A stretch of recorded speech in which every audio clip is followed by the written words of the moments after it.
Hello friends, नमस्कार। मैं हूं उमाकांत पंड्या और आज हम बात कर रहे हैं प्रश्नवाली 6.3 का क्वेश्चन नंबर 7। यह सवाल बहुत ही सरल है और साथ ही बहुत महत्वपूर्ण भी।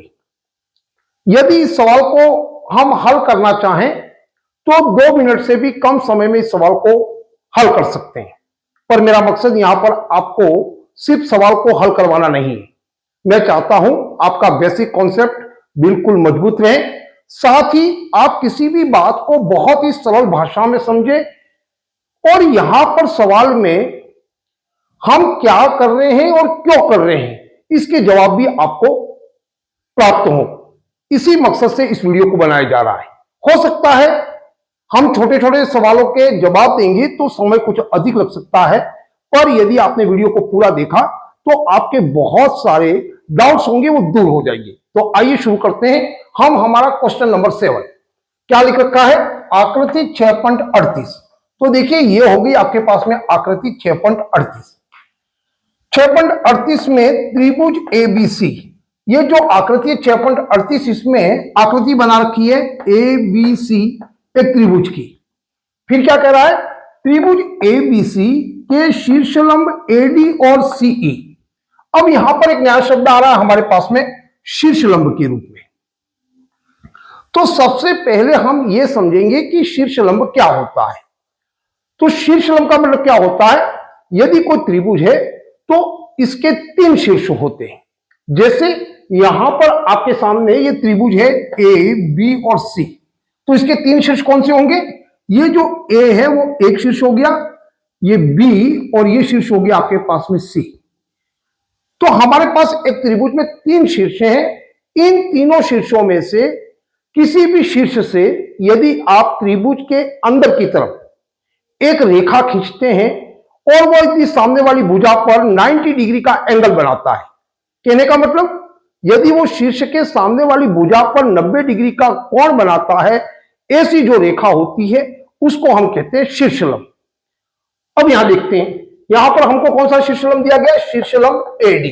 अब देखिए ए और डी, यहां पर आप देखेंगे तो यहां पर 2 लेटर हैं इंग्लिश के, ए और डी। इसमें से एक लेटर जो होगा वो लेटर होगा आपके त्रिभुज के शीर्ष का। तो यहां देखिए ए बी और सी त्रिभुज है तो उसका एक शीर्ष कौन सा हो गया, ये वाला लेटर, पहले वाला लेटर जो होता वो हो गया आपका शीर्ष। और यहां से यदि मैं रेखा खींचता हूं तो वो सामने वाली भुजा की तरफ बढ़ रही है और ये बढ़ करके सामने वाली भुजा बीसी पर यहां पर एक 90 डिग्री का एंगल बनाती है। यदि ये वाली लाइन इस वाली भुजा पर 90 डिग्री का एंगल बना दे तो फिर ये जो रेखा या कह दीजिए रेखाखंड है वो कहलाएगा आपका शीर्षलंब, यदि 90 डिग्री का कोण बनाए। अब देखिए दूसरा आपके पास में और शीर्षलंब है सीई। तो अब देखिए सीई में क्या दे रखा है, तो सी और ई, इसमें भी 2 लेटर है, इसमें से एक लेटर होगा आपके त्रिभुज का शीर्ष। तो यहां देखिए ये हो गया इसका शीर्ष। अब यदि मैं यहां से कोई रेखा खींचता हूं त्रिभुज के अंदर की तरफ तो देखिए वो सामने वाली भुजा ए बी की तरफ आ रही है और यदि यहां पर आकर के यदि यहां पर वो 90 डिग्री का एंगल बनाती है ये रेखा, तो फिर ये वाली जो रेखा या रेखाखंड होगा वो कहलाएगा हमारा शीर्षलंब। अभी तक आपका कॉन्सेप्ट क्लियर हो गया होगा कि शीर्षलंब का मतलब क्या है। इसका मतलब हुआ कि हम त्रिभुज के किसी भी शीर्ष से यदि कोई रेखा खींचते हैं तो वो सामने वाली भुजा पर 90 डिग्री का एंगल बनाती है। अब आपके मन में यह भी डाउट हो सकता है, ए यहां से खींचा तो ये वाली भुजा सीई पर क्यों 90 डिग्री का एंगल नहीं बना। तो सीई पर 90 डिग्री का एंगल यहां नहीं बनेगा क्योंकि हमको जो शीर्षलंब बनाना है वो त्रिभुज एबीसी पर बनाना है। तो त्रिभुज एबीसी का ए शीर्ष है और इसकी सामने वाली भुजा कौन सी हुई, बीसी। तो ए शीर्ष से सामने वाली भुजा बीसी हुई तो यहां पर इसका 90 डिग्री का एंगल बनेगा। और यहां से सी है तो सी से सामने वाली भुजा कौन सी होगी, ए बी। तो इस पर आकर के ये 90 डिग्री का एंगल बनाएगी। तो इस प्रकार की जो रेखा या रेखाखंड होते हैं उसको हम कहते हैं शीर्षलंब। अब आगे क्या कह रहा है, शीर्षलंब एडी और सीई परस्पर बिंदु P पर प्रतिच्छेद करते हैं। अब देखिए ये जो दो शीर्षलंब आपको दे रखे हैं AD और CE, वो एक दूसरे को यहां आकर के काटते हैं, यानी कि एक दूसरे को प्रतिच्छेद करते हैं, और इस बिंदु का नाम हो गया P।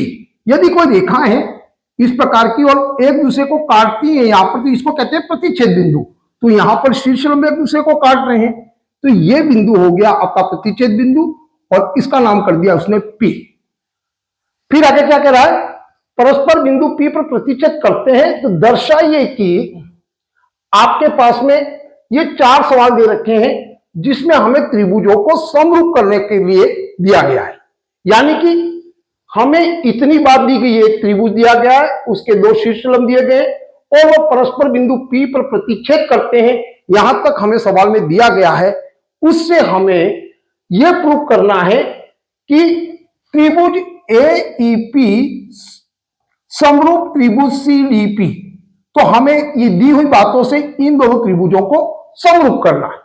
सबसे पहला सवाल ले लेते हैं हम यहां पर, उसको हल करते हैं। उससे पहले हमें सवाल में याद रखना है, सबसे पहला काम करना है, लिखना है दिया है के रूप में, दिया है। आपको यहां पर क्या दे रखा है, तो एक दे रखा आपको पास में त्रिभुज ABC और साथ में ही त्रिभुज ABC के शीर्ष लंब कौन कौन से दिए गए, AD और AC, AD और CE। माफ करना यहां पर AC नहीं है, AD और CE। और फिर क्या कहा, परस्पर बिंदु P पर प्रतिच्छेद करते हैं, तो यह लिख दीजिए परस्पर बिंदु P पर प्रतिच्छेद करते हैं। यह सबसे पहला काम करना है, आपको दिया है के रूप में इस प्रकार से लिखना है। इसके बाद में दूसरे पॉइंट के रूप में हमें आता है दर्शाइए। दर्शाइए का मतलब होता है सिद्ध करना है। तो दूसरे पॉइंट के रूप में हम यहां लिखेंगे सिद्ध करना है। हमें यहां पर क्या सिद्ध करना है, तो सवाल नंबर पहला ले लीजिए, ये हो गया आपके पास में सवाल नंबर फर्स्ट। त्रिभुज AEP समरूप त्रिभुज CDP, इन दो त्रिभुजों को हमको समरूप करना है। अब सबसे पहला काम हमें क्या करना है, इन दोनों त्रिभुजों को हमें समरूप करना है। तो हमारे पास में एक बड़ा त्रिभुज दिया गया है ABC। इस त्रिभुज के अंदर बहुत सारे त्रिभुज बन रहे हैं। इस बड़े वाले त्रिभुज ABC के अंदर बहुत सारे त्रिभुजों का निर्माण हो रहा है। उसमें से हमें सबसे पहला काम करना है, इन दोनों त्रिभुजों को ढूंढना है, AEP और CDP कहां पर है। तो इसको कैसे ढूंढेंगे वो पहले देखिए। तो यहां हमको क्या क्या दे रखा है, A, E और P। तो ये हो गया A, ये हो गया E और ये हो गया P। इस प्रकार से हमें पता चल गया कि ये वाला जो त्रिभुज है उसको किसके साथ समरूप करना है, CDP। अब CDP कहां है, C ये हो गया, D ये हो गया और P ये हो गया। इस प्रकार से ये वाला त्रिभुज, यानी कि इस वाले त्रिभुज को इस वाले त्रिभुज से हमें समरूप दिखाना है। तो अब एक बहुत ही महत्वपूर्ण बात कहने जा रहा हूं, आप ध्यान दीजिए। हमें यहां पर कहा गया कि इन दोनों त्रिभुजों को समरूप दिखाना है, तो निश्चित बात है कि ये समरूप होंगे। तो समरूप होंगे तो सबसे पहले हमें यहां पर कुछ बातें सवाल को हल करने से पहले ही पता चल जाती है। वो कौन सी महत्वपूर्ण बात है वो ध्यान दीजिए, और मैं ऐसा किस प्रकार कह रहा हूं वो भी आपको पता चल जाएगा। यहां देखिए AEP का पहला लेटर कौन सा है, A, और CDP त्रिभुज का पहला लेटर कौन सा, C। तो आप यहां से सीधा ये पता कर सकते हैं कि इसका कोण A और इस दूसरे वाले त्रिभुज का कोण C, ये दोनों बराबर ही होंगे। दूसरा, इस वाले त्रिभुज AEP का ये सेकंड लेटर E, यानी कि इस वाले त्रिभुज का कोण E और इस वाले त्रिभुज का देखिए सेकंड लेटर D, इन दोनों कोण E और कोण D इन दोनों त्रिभुजों में बराबर होंगे। क्योंकि हमें कहा गया इन दोनों त्रिभुजों को समरूप करना है, और समरूप करना ऐसा दिया है, इसका मतलब यहां पर ये दोनों त्रिभुज किसी न किसी नियम से समरूप हो रहे हैं। तो समरूप होंगे तो निश्चित बात है ये दोनों त्रिभुज समरूप होंगे, तो फिर ये जिस प्रकार के त्रिभुज दिए गए हैं और इनके जिस प्रकार से लेटर का क्रम दिया गया है उसी क्रम में इसके कोण भी बराबर होंगे। ये बात आपको पहले से ही पता चल जानी चाहिए। अब देखिए अंत में हमें P दिया गया है, तो अंत वाला कोण P है, तो यहां पर आप कोण P के बराबर कोण P होगा। ये हमें पहले से ही पता चल जाना चाहिए कि किसी भी त्रिभुज में यदि जिस क्रम में हमें लेटर दिए गए हैं उसी क्रम में दूसरे वाले त्रिभुज के लेटरों को ले लेंगे तो वो दोनों कोण होंगे वो बराबर होगी। यहां देखिए AEP में पहला लेटर A है तो इसका पहला लेटर C, तो ये दोनों कोण बराबर होंगे। यहां कोण, यहां दूसरा लेटर E है, यहां दूसरा लेटर D है, और इसका मतलब हो गया कि इन दोनों त्रिभुजों में कोण E और कोण D दोनों बराबर होंगे। यहां पर P और P बराबर होंगे। ये हमें सवाल हल करने से पहले ही पता चल जाना चाहिए। ये बहुत महत्वपूर्ण बात है। अब ये कैसे बराबर होंगे वो हमें यहां पर देखना है।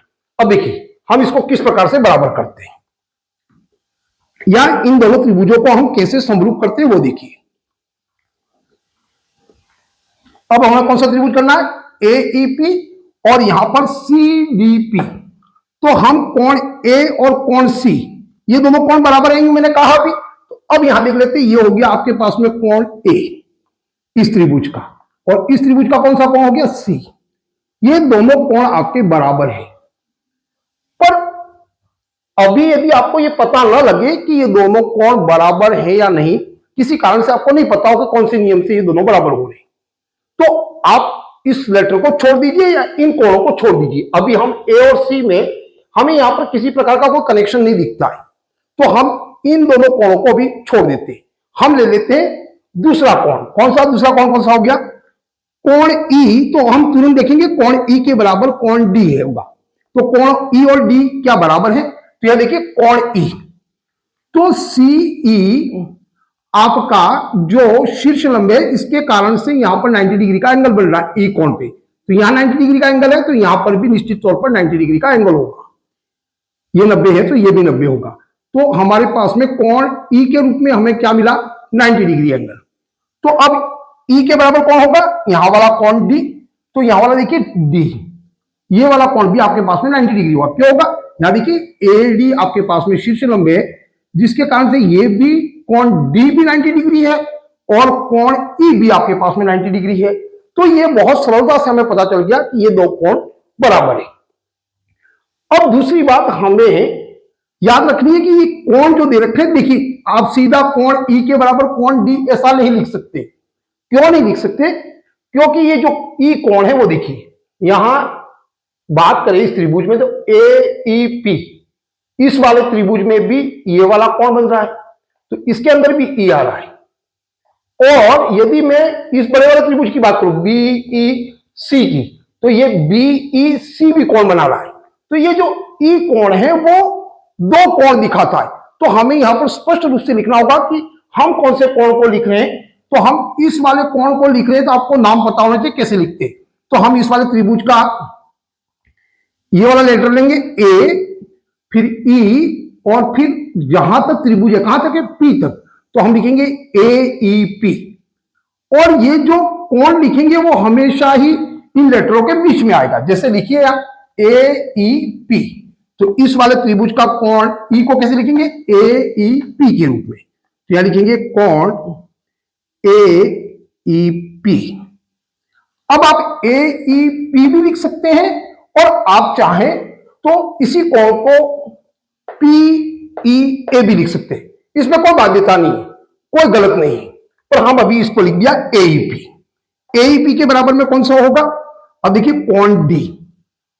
अब ये जो कोण D है वो भी यहां पर भी बन रहा है और यही 90 डिग्री यहां पर भी बन रहा है। यदि यहां से देखेंगे तो इस वाले त्रिभुज में DAB में भी है और यही 90 डिग्री कोण सॉरी तो ये 90 डिग्री कोण इसमें भी है, इस बड़े वाले त्रिभुज में भी। पर हमें तो अभी ये वाला 90 डिग्री का एंगल लेना है, तो फिर हमें इस त्रिभुज के अनुसार इस कोण को लिखना है। तो कैसे लिखेंगे, CDP। यहां से यहां तक। तो ये कोण हो गया हमारे पास में कोण CDP। और याद रखिए हमेशा ही कोण जो होगा वो बीच में आएगा, ये बात होगी यहां पर। और आप चाहे तो PDC भी लिख सकते हैं, इसमें भी कोई बाध्यता नहीं है। तो यहां तक आपको पता चल गया होगा कोण कैसे लिखते। तो ये हो गया, ये दोनों कोण हो गया हमारे पास में बराबर। अब बराबर क्यों है? तो शीर्ष लंब के कारण ये वाला भी आपका 90 डिग्री है, वो CE शीर्ष लंब के कारण ये 90 डिग्री है, और AD शीर्ष लंब के कारण ये भी 90 डिग्री। तो ये दोनों कोण बराबर कैसे? दोनों ही कोण आपके क्या है? 90 डिग्री के कोण। ये हो गया इसका कारण कि ये दोनों बराबर क्यों है। अब देखिए कोण P और कोण P दोनों बराबर हैं। अब कोण P कहां पर है? तो ये हो गया आपके पास में कोण P, और ये हो गया कोण P। यदि थोड़ा सा भी आपको बेसिक नॉलेज है तो ये दोनों देखिए, यदि इस प्रकार की रेखा एक दूसरे को प्रतिच्छेद करती है तो ये दोनों बनाती है आपका कौन सा कोण बनाती है? शीर्षाभिमुख कोण। तो ये दोनों शीर्षाभिमुख कोण के कारण बराबर हैं। तो आप इसका भी नाम कैसे लिखेंगे? अभी मैंने बताया। तो इस त्रिभुज के अंदर लिखना APE, या चाहो तो EPA, तो हम लिख देते हैं यहां पर APE के रूप में। तो ये कोण हो गया आपके पास में APE बराबर। अब ये वाला कोण P लिखना है तो लिखेंगे CPD, क्योंकि C, P और D, C, P और D हमेशा कोण बीच में आएगा। ये बहुत सामान्य सी बात है, पर सामान्य बच्चों को भी ये समझ में आना चाहिए कि हम यहां पर इस प्रकार से कैसे लिख रहे हैं। अब ये दोनों कोण बराबर क्यों हैं? तो अभी मैंने बताया शीर्षाभिमुख कोण, जब कोई दो रेखाएं एक दूसरे को प्रतिच्छेद करती है तो आमने सामने वाले कोण बराबर होते हैं। तो ये हो गया आपका शीर्षाभिमुख कोण।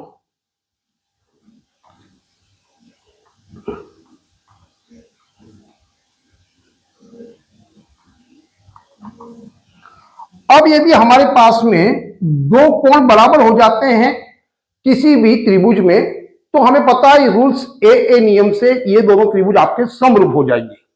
तो हम यहां पर लिख देते हैं पहले ए नियम से। क्या हो गया? ए नियम से त्रिभुज AEP समरूप त्रिभुज CDP। अब आपके मन में एक सवाल और आ सकता है कि हमने तो दो कोण बराबर किए, तो तीसरा कोण कैसे बराबर हो गया? जब हमने पहले देखा था मैंने कहा था इसका और इसका हमें कोई कनेक्शन नहीं दिख रहा है, या हमें कुछ याद दिया ना कि कैसे बराबर होंगे। तो क्या आप बता सकते हैं कोण A और कोण C कैसे बराबर है? तो देखिए दो कोण बराबर होने पर तीसरा कोण स्वतः ही बराबर हो जाता है त्रिभुज के अंदर। अब देखिए कैसे इसको समझिए। अभी हम इन दोनों त्रिभुजों को एक बार यहां पर पुनः बना लेते हैं, और यदि आपको पता है तो आप स्किप करके आगे बढ़ जाइए और आगे का देखिए। अभी मैं समझा रहा हूं कि ये तीसरा कोण आपका कोण A और C कैसे बराबर है, तो इसको देखिए। तो हम इस त्रिभुज को बना देते हैं यहां पर। ये बन गया आपका त्रिभुज, इसका नाम क्या हो गया? ये हो गया आपके पास में A, ये हो गया आपके पास में E, और ये हो गया ऊपर का P। ये शीर्ष हो गया आपके पास में P। दूसरा त्रिभुज है कि इसको भी यहां बना लेते हैं। ये त्रिभुज बना लिया हमने यहां पर, इसका नाम क्या है? CPD। यहां लिख देते हैं C, P और D। अब यहां देखिए हमने अभी कौन कौन से कोणों को बराबर किया? तो हमारे पास में कोण E के बराबर कोण D, यानी कि जितना कोण E है आपका उतना ही कोण यहां पर D है इस त्रिभुज का। दूसरा कौन सा बराबर किया आपने?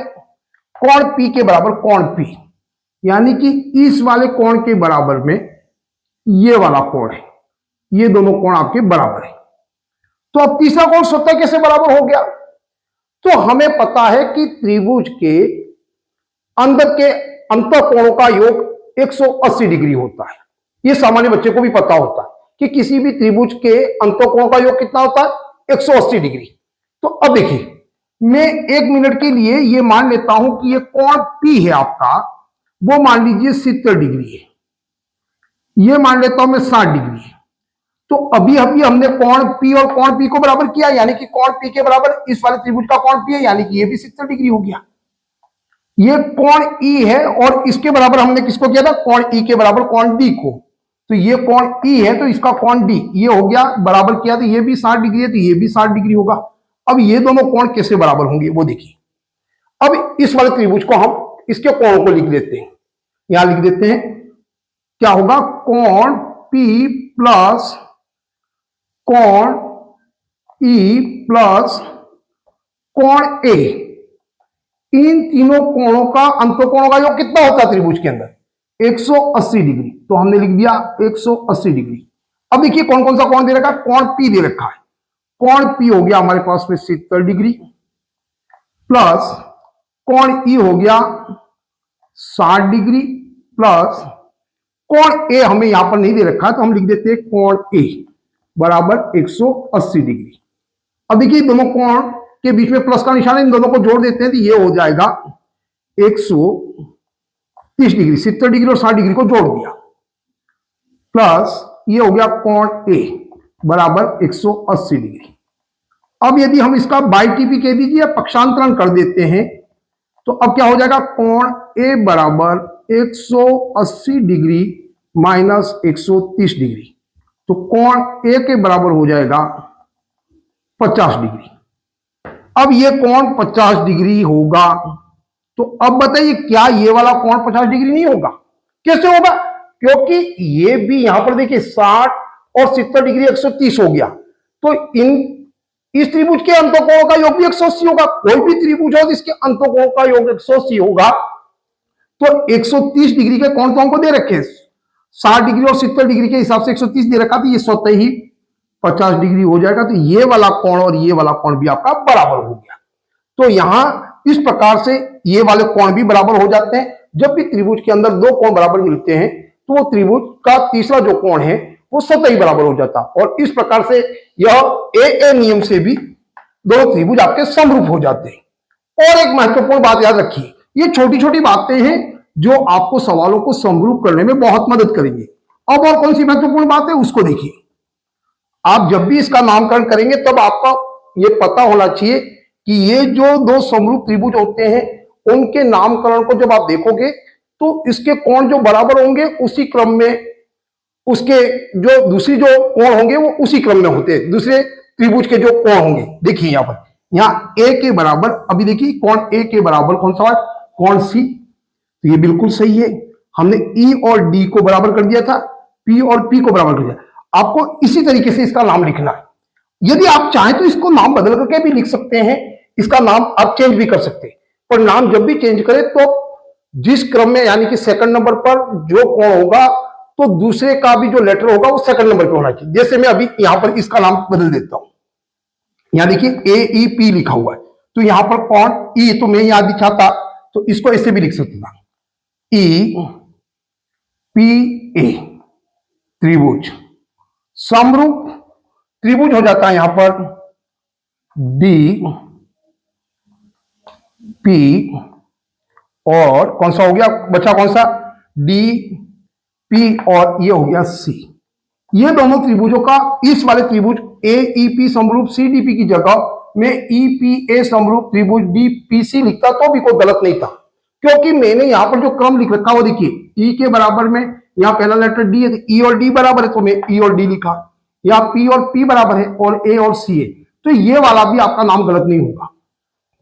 पर हमें यहां पर इन दोनों त्रिभुजों को कहा है तो फिर आप इसी के अनुसार इसका नाम लिखिए। पर ये जरूर देख लीजिए कि आपके जो लेटर पहले वाले त्रिभुज के जो लेटर है उसी क्रम में दूसरे वाले त्रिभुज के जो कोण बराबर हो रहे उसके लेटर भी उसी क्रम में लिखे या नहीं। अब देखिए इतना सा समझ में आ गया तो फिर देखिए आप यदि आप आगे का सवाल चाहें या ना चाहें, देखना चाहें तब भी आपको समझ में आ जाएगा, नहीं देखेंगे तब भी समझ में आ जाएगा। ये जो मूल बेसिक बातें थी हमने यहां पर कर ली। अब देखिए हम दूसरे नंबर के सवाल को हल करते हैं। अभी तक जो बताना था वो मैंने यहां पर पूर्ण रूप से बता दिया इसको। अब देखिए क्या सिद्ध करना आगे, सेकंड नंबर सवाल को देखिए। सेकंड नंबर सवाल में त्रिभुज एबीडी समरूप त्रिभुज सीबीई। सेकंड नंबर सवाल देखिए, त्रिभुज एबीडी समरूप त्रिभुज सीबीई। अब मैंने बता दिया कि ए के बराबर में सी होगा, पर उससे पहले हमें इस वाले बड़े वाले त्रिभुज में जो छोटे त्रिभुज बने हुए हैं वो कहां पर है वो देखना होगा। तो अब देखिए ए बी डी, अब ए बी डी त्रिभुज कौन सा हो गया, ए बी और डी, यानी कि अब आप देखिए इसको हटा देता हूं मैं, इसको यहां से हटाने पर देखिए ए बी डी त्रिभुज कौन सा हो गया, ये वाला जहां पर मैं ये कर रहा हूं, ये हो गया आपके पास में ए बी और डी। इसके साथ में आपको किसको समरूप करना है, ये त्रिभुज पूरा दिखना चाहिए ए बी और डी। अभी इस लाइन को भूल जाइए जो बीच में, ये ए बी डी त्रिभुज हो गया। इसके साथ में समरूप किसको करना, सी बी ई। अब देखिए सी बी ई कहां है, ये हो गया सी, ये हो गया बी, और ई कहां है, ये, यानी कि इस वाले त्रिभुज को, इसके अंदर ये वाला त्रिभुज तो आपको दिख ही रहा स्पष्ट रूप से। अब आपको याद रखना कि ये वाला जो साथ में जुड़ जाएगा, ये वाला त्रिभुज और ये वाला त्रिभुज, इन दोनों त्रिभुजों का आपको समरूप करना है।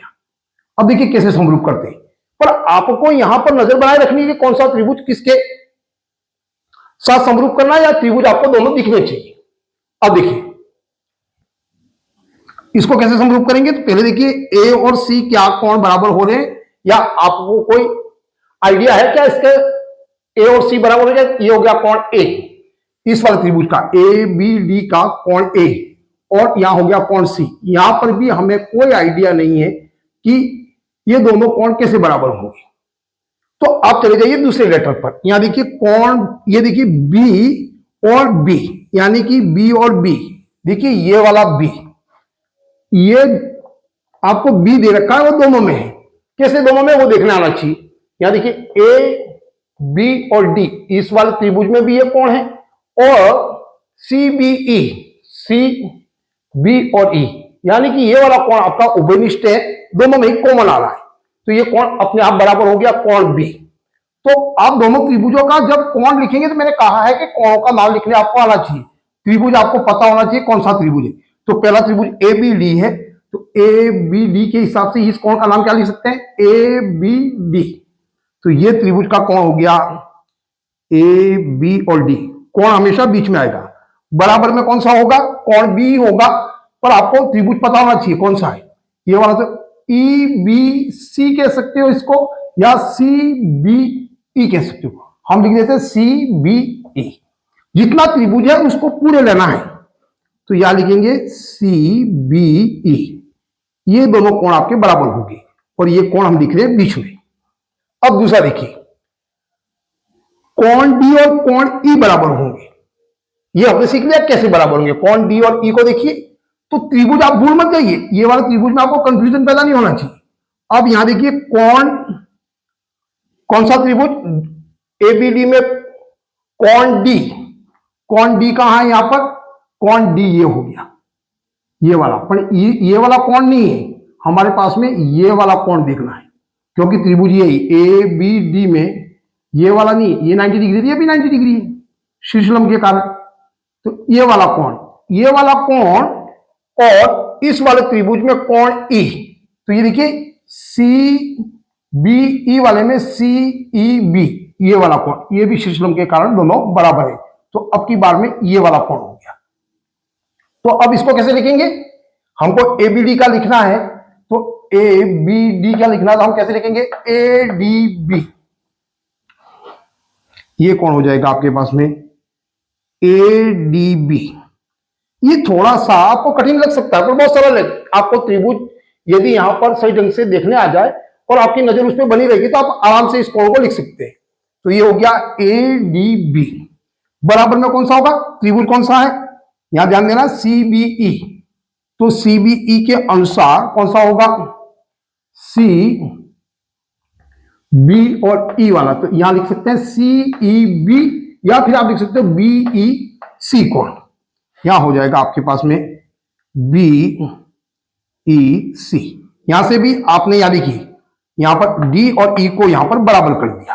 अब जैसे ही दो एंगल आपके बराबर हो गए, आप यहां कह सकते हो ए नियम से त्रिभुज एबीडी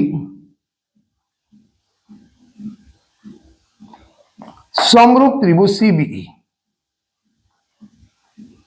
सीबीई, ये दोनों त्रिभुज समरूप हो गए। अब इसी प्रकार से आपको तीसरे सवाल को भी हम प्रूव कर लेते हैं कि वो किस प्रकार से समरूप है। आपने इसको कर लिया, पहले इसको हटा लीजिए तो आपके मन में कोई कंफ्यूजन ना रहे। इसको एक बार हटा लेते हैं।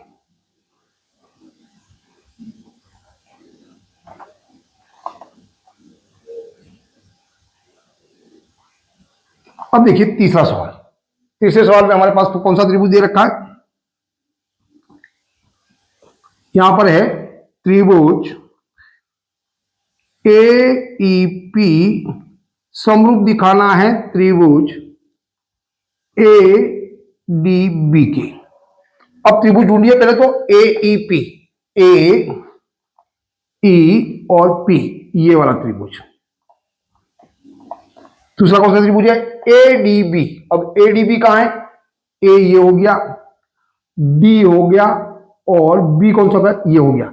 अब ध्यान दीजिए ADB में आप 1 मिनट के लिए इसको हटा दीजिए, तो एक तो हो गया आपके पास में ये छोटे वाला त्रिभुज और ये पूरा बड़ा त्रिभुज। इन दोनों त्रिभुजों का आपको क्या दिखाना? समरूप। तो आप बड़े स्पष्ट तरीके से देख सकते हैं कि इस बड़े वाले त्रिभुज ADB में ये छोटे वाला त्रिभुज APE, आपको यहां पर AEP को आपको समरूप दिखाना है। बड़े वाले त्रिभुज में ये छोटे वाला त्रिभुज बना हुआ है।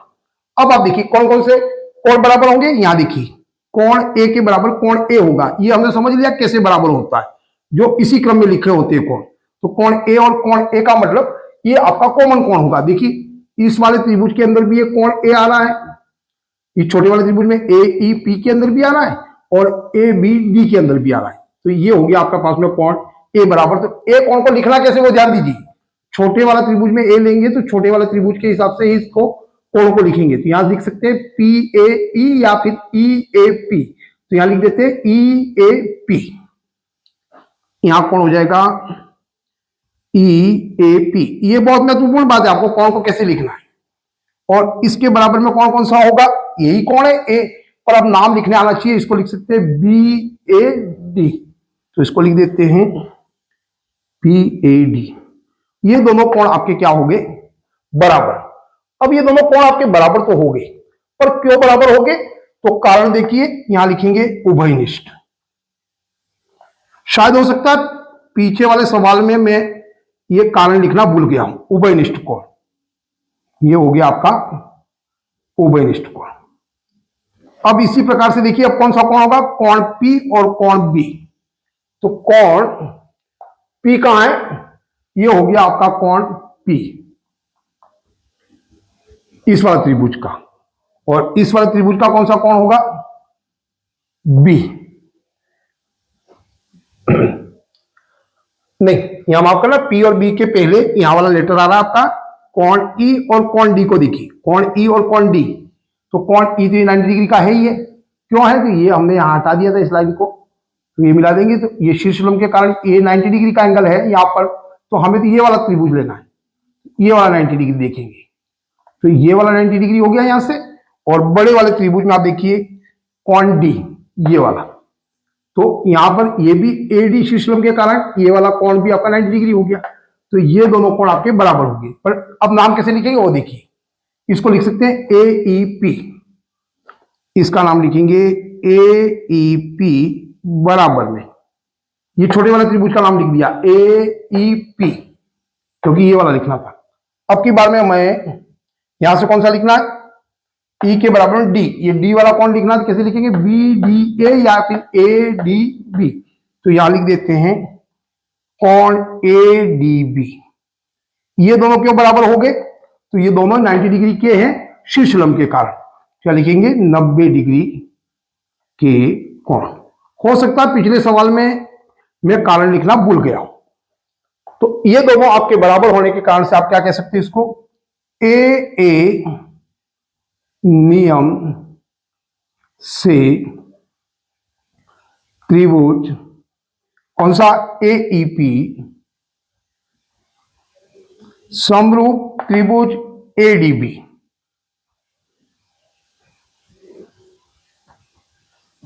ये दोनों त्रिभुज आपके दोनों एंगल बराबर होने के कारण ये दोनों त्रिभुज आपके समरूप हो गए।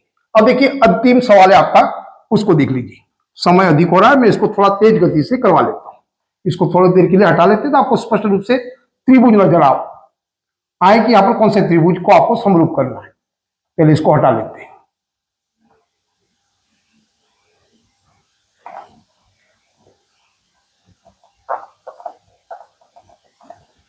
अब देखिए कौन सा लास्ट चौथा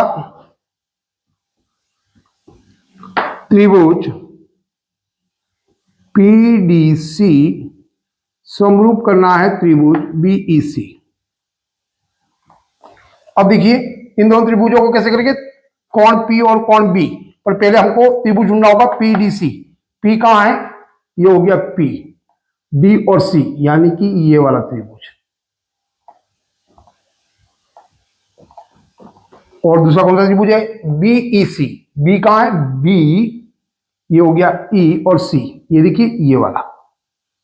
तो ये भी आप थोड़ी देर के लिए इसको हटा लेंगे, देख सकते हैं इस बड़े वाले त्रिभुज में बीईसी के अंदर ये छोटे वाला त्रिभुज बन रहा है आपका पीडीसी। तो अब आप बहुत आसान तरीके से इसको बराबर कर सकते हो। कोणों को बराबर करना, देखिए कोण पी के बराबर कोण बी होगा। तो अब देखिए इस कोण के बराबर कोण पी के बराबर कोण बी। अब यहां से हमें कोई भी रूल्स या कुछ याद नहीं आ रहा कि ये कोण दोनों बराबर हैं तो कैसे हैं, तो इसको छोड़ दीजिए। अब आगे बढ़िए, कोण डी और कोण ई। कोण डी देखिए 90 डिग्री का एंगल है शीर्षलंब के कारण इस वाले त्रिभुज में। अभी देखिए आपको देखने आना चाहिए कि कोण यहां पर कौन सा कोण आ रहा है, कोण डी। तो अभी आप यहां नहीं देखेंगे क्योंकि हमको त्रिभुज कौन सा है, पीडीसी ले रहा है, तो ये वाला 90 डिग्री, तो ये वाला भी 90 डिग्री, ये वाला कोण देखना है इस छोटे वाले त्रिभुज में। इस वाले त्रिभुज में ये वाला कोण हो गया और यहां ई कोण। तो यहां पर अब की बार में ये कोण नहीं रहा क्योंकि त्रिभुज ये हो गया, ये वाला कोण 90 डिग्री हो गया। अब देखिए इसको कैसे लिखेंगे, इस छोटे त्रिभुज को लिखना है तो यहां लिखेंगे सीडीपी। कोण सीडीपी बराबर कोण, ये लिखना है ई, तो ये बड़े वाला त्रिभुज है तो यहां लिख दीजिए आप बीईसी। ये कोण इसका बराबर हो गया। ये दोनों कोण क्यों बराबर हो गए, कारण लिखना है क्योंकि दोनों ही क्या है आपके 90 डिग्री के, शीर्षलंब के कारण 90 डिग्री के कोण। यहां आपको 90 डिग्री है यानी इसको प्रूव करने की जरूरत नहीं है, 90 डिग्री आपका हो गया। अब देखिए अब कौन सा कोण हो गया, कोण सी और कोण सी। तो ये वाला कोण आप देखिए इस बड़े वाले त्रिभुज का भी है और इस छोटे वाले त्रिभुज का भी एक कोण है, वो कॉमन आ रहा है। तो अब यहां लिखा कैसे, सी वो याद रखिए। सी को कैसे लिखेंगे, छोटे त्रिभुज के लिए लिखेंगे तो आप लिख सकते हैं सी डी सी पी या फिर पी सी डी। तो यहां लिख देते हैं डी सी पी बराबर में होगा, अब बड़े वाले त्रिभुज का लिखना तो यहां से लिखेंगे ई सी बी या फिर बी सी ई। यहां लिख देते हैं बी सी ई। ये छोटी छोटी बातें हैं पर आपके लिए महत्वपूर्ण है। और दोनों बराबर क्यों है, तो ये उभयनिष्ठ कोण है, दोनों के अंदर आ रहा है, तो फिर ये हो गया आपका उभयनिष्ठ कोण। जैसे ही दो कोण बराबर हो गए आपके, वैसे ही ये दोनों त्रिभुज आपके क्या हो गए, समरूप। तो यहां कह सकते हैं आप ए नियम से त्रिभुज पीडीसी समरूप त्रिभुज बीईसी। और फिर लिखते हैं इति सिद्धम। आपको हर सवाल में ऐसा लिखना है।